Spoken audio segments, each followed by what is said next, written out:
Namun sebelum presentasi kami mulai, izinkan kami untuk memperkenalkan diri terlebih dahulu.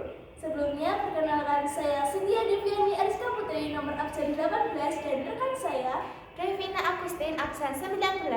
Saya Arika Nivantaka, absen 8. Saya Dinda Sri Ayu Mutia, absen 1. Saya Veronica Maharani, absen 35.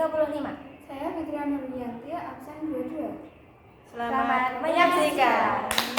Pertama-tama saya akan menjelaskan tentang Sultan Agung versus VOC. Sultan Agung merupakan raja terbesar Kerajaan Mataram yang membawa kerajaan mencapai puncak kejayaannya.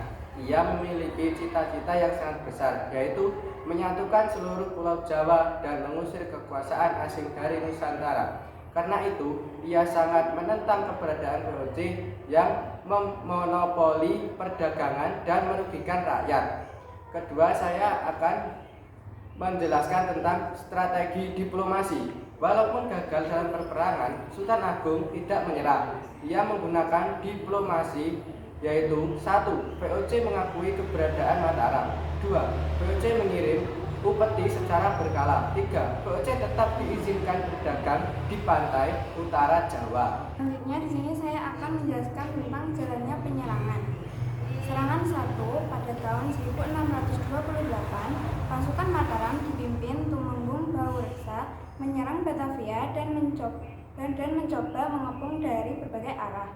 Tetapi gagal karena VOC memiliki pertahanan yang kuat dan senjata yang lebih modern. Hasilnya serangan gagal, Baureksa gugur, dan pasukan Mataram pun mundur. Selanjutnya ada serangan yang kedua, yaitu pada tahun 1629. Sultan Agung memperkuat serangan dengan menambah pasukan, kapal, serta membangun lumbung logistik di Tegal dan Cirebon.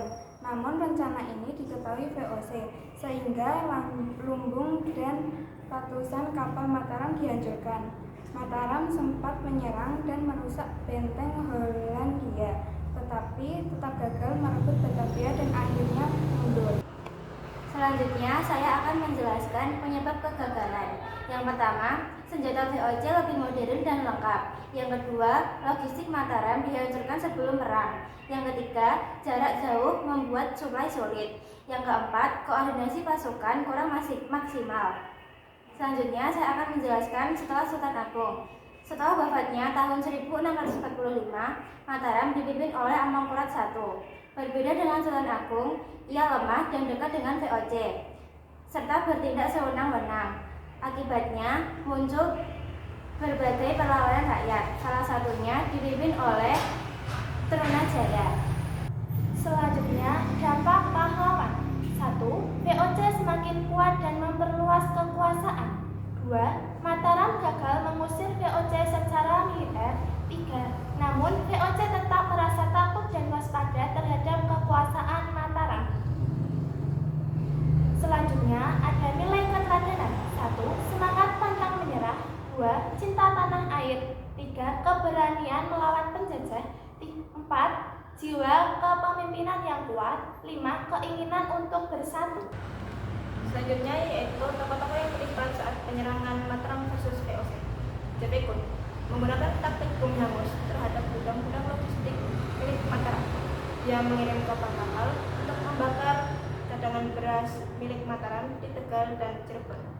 Selanjutnya yaitu Antonio van Diemen yang memerintahkan blokade terhadap pelabuhan-pelabuhan Mataram di pesisir utara Jawa yang menghancurkan ekonomi milik Mataram dan perdagangan Sultan Agung. Dan selanjutnya ada Adipati Upur. Adipati Upur adalah salah satu tokoh penting dalam kerajaan Mataram pada masa pemerintahan Sultan Agung. Ia dikenal sebagai pemimpin daerah di wilayah Priangan. Namun Adipati Upur kemudian melakukan pemberontakan terhadap Mataram karena merasa tidak puas dengan kebijakan kerajaannya. Karena tindakannya tersebut, akhirnya ia ditangkap dan dihukum oleh pihak Mataram. Selanjutnya ada Tumenggung Baureksa. Tumenggung Baureksa adalah suatu tokoh panglima perang yang setia kepada Sultan Agung dari Kerajaan Mataram. Ia dikenal keberaniannya dalam memimpin pasukan saat menyerang VOC di Batavia. Meskipun akhirnya ia gugur dalam pertempuran, jasanya sangat besar dalam perjuangan melawan penjajahan. Sekian dari kelompok kami, bila ada salah mohon dimaafkan. Wassalamualaikum warahmatullahi wabarakatuh.